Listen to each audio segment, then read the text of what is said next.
Assalamualaikum warahmatullahi wabarakatuh. Alhamdulillah, ini ada pertanyaan bagus dari Pak Mulyadi.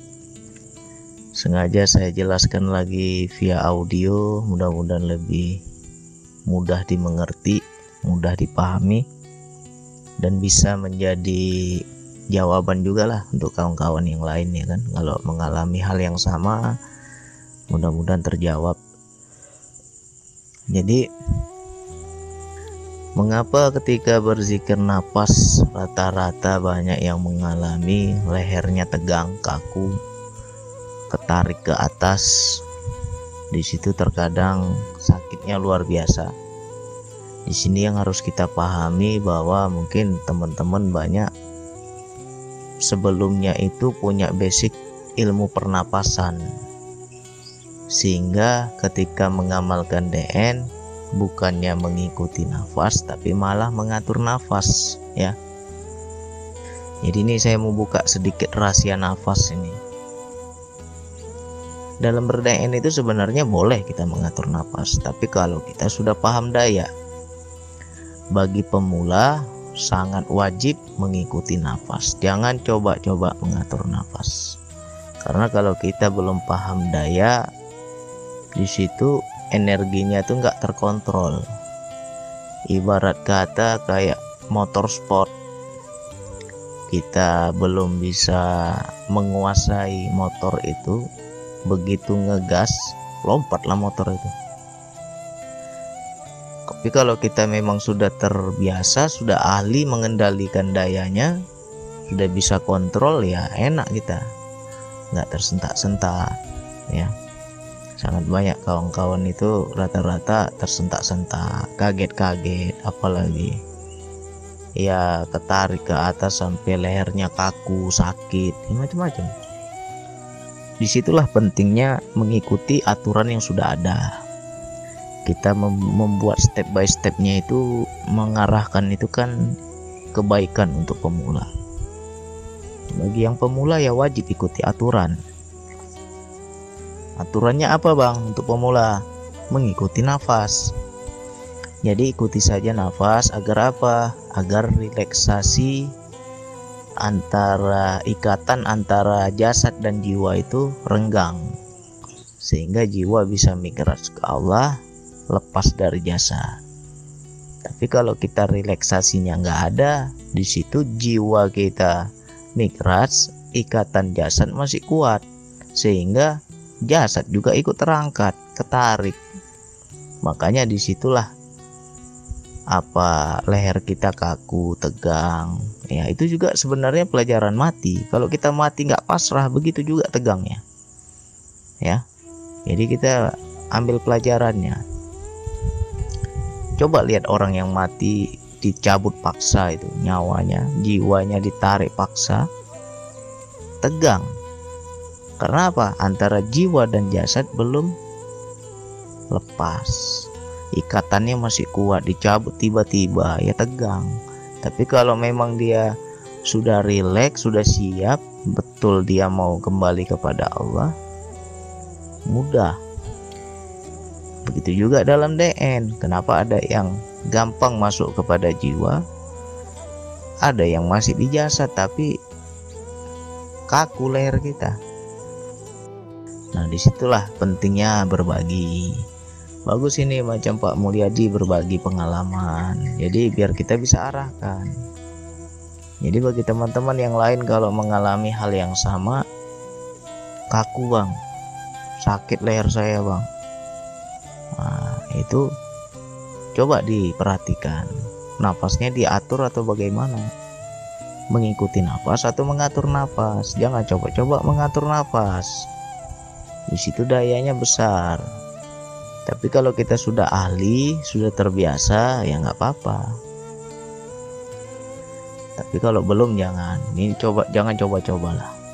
Ikuti aja step by step yang sudah ada. Relaksasi kita harus ada rileks dulu. Ibarat kita mau tidur, orang tidur kalau masih goyang-goyang, masih bergerak, belum rileks, gimana mau tidur? Ketika dia rileks, dia diamkan jasadnya, di situ renggang tuh.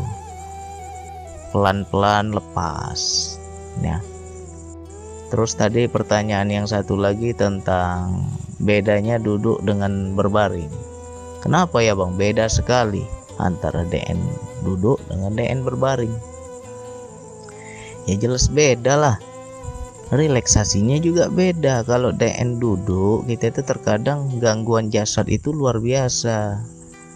Kadang kita pegel duduk terlalu lama, kaki kita sakit karena tertindih, apalagi pinggang kita capek, apalagi di situ gangguan jasad sangat kuat. Tapi kalau kita DN nya berbaring kan nggak ada gangguan, cuman godaannya yang berat. Apa godaannya yang berat? Banyak orang bablas, ibaratnya tertidur nggak sadar apa-apa lagi ya. Jadi bagi pemula saya sarankan latih dulu DN duduk, biar kita terjaga kesadaran jiwa kita, biar kita paham kesadaran jiwa. Kalau sudah paham kesadaran jiwa, mau duduk mau baring ya nggak masalah. Tidur pun kita nggak tidur, yang tidur hanya jasad, jiwa ini tetap sadar. Nah, terus dibilang tadi sama Pak Mulyadi, luar biasa Bang nikmatnya DN ketika berbaring. Ya itu coba kalau kita lagi sakit, lagi nggak fit badan kita, lagi demam, lagi meriang, pokoknya lagi letih, itu ngecas daya namanya. Ketika kita DN dalam posisi tidur itu relaksasinya sangat dalam. Kalau kita mau apakan secara medis mungkin bisa dijelaskan secara ilmiah. Kenapa segarnya luar biasa? Karena relaksasinya sangat dalam. Ketika relaksasi sangat dalam, di situ organ-organ sel di tubuh kita itu memperbaiki diri sendiri dia. Otomatis kesehatan kita cepat pulih, tenaga cepat fit, segar kembali ya. Makanya banyak rata-rata teman-teman yang mengamalkan zikir nafas tidur sedikit aja tapi udah puas. Kenapa ya Bang? Susah saya mau tidur Bang. Susahnya kenapa? Nggak bisa tidur atau bagaimana? Ya pokoknya nggak ngantuk. Sedikit aja saya tidur udah puas Bang. Ya karena apa? Relaksasinya sangat dalam. Berbeda kita tidur biasa dengan tidur berzikir. Di situ ada perbedaan. Makanya orang-orang yang mengamalkan zikir nafas rata-rata itu tidurnya sedikit tidurnya. 2 jam aja udah macam 8 jam itu. Kalau betul-betul dia tidurnya berzikir ya. Kalau betul-betul dia tidurnya relaksasinya sangat dalam, cukup 2 jam. Tapi sama tidurnya seperti 8 jam. Nah, buktikanlah itu. Jadi dilatih terus ya, relaksasi sangat penting. Kenapa sering tegang? Ya, terlalu ngegas. Kalau bahasa saya, istilah saya tuh kita terlalu ngegas. Jiwa mau mikras, tapi jasad, ikatan jasad masih kuat. Ikut terangkat lah, ikut ketarik. Jadi kita relaksasi dulu, senyaman mungkin, duduknya bagaimana senyaman mungkin. Jangan terlalu kaku, jangan terlalu tegang. Cari rileks. Anggap aja kita mau tidur tapi tidurnya posisi duduk, seperti tidak tidur, rileksnya. Baru setelah itu kita ikuti nafas. Ketika kita ikuti nafas, di situ dayanya halus. Jadi ketika lepas, ketika jiwa ini mikras, jasad nggak ikut naik, jasad nggak ikut ketarik, karena sudah renggang dia, antara ikatan jasad dengan jiwa itu udah renggang. Nah, jadi sangat penting relaksasi, mengikuti nafas, maka dayanya lembut. Tapi kalau kita memang sudah ahli, ya hitungan detik, hitungan menit bisa. Langsung aja mikras, ya kan? Langsung aja kita masuk pada jiwa. Nggak butuh waktu lama kalau memang sudah terbiasa, sudah terlatih. Jadi Disitulah yang harus kita latih terus.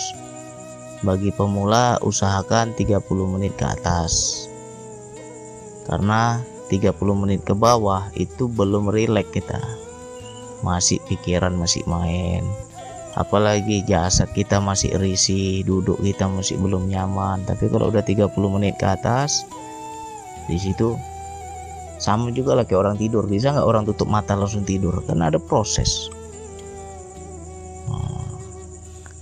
Baring dulu, golek dulu dia, habis itu pelan-pelan baru tertidur ya. Kan ada proses pelepasan antara jiwa dan jasad itu. Jadi dilatih terus, sering-sering berbagi pengalaman biar kita bisa arahkan ya. Bagi yang benar-benar mau belajar, cerita pengalamannya, jangan malu, jangan sungkan, biarin aja. Kalau yang lain tuh hanya nyimak, nggak mau cerita, biarin. Yang penting kita dapat ilmunya. Cerita terus pengalaman kita biar kita bisa arahkan. Oke, sekian dari saya. Wassalamualaikum warahmatullahi wabarakatuh.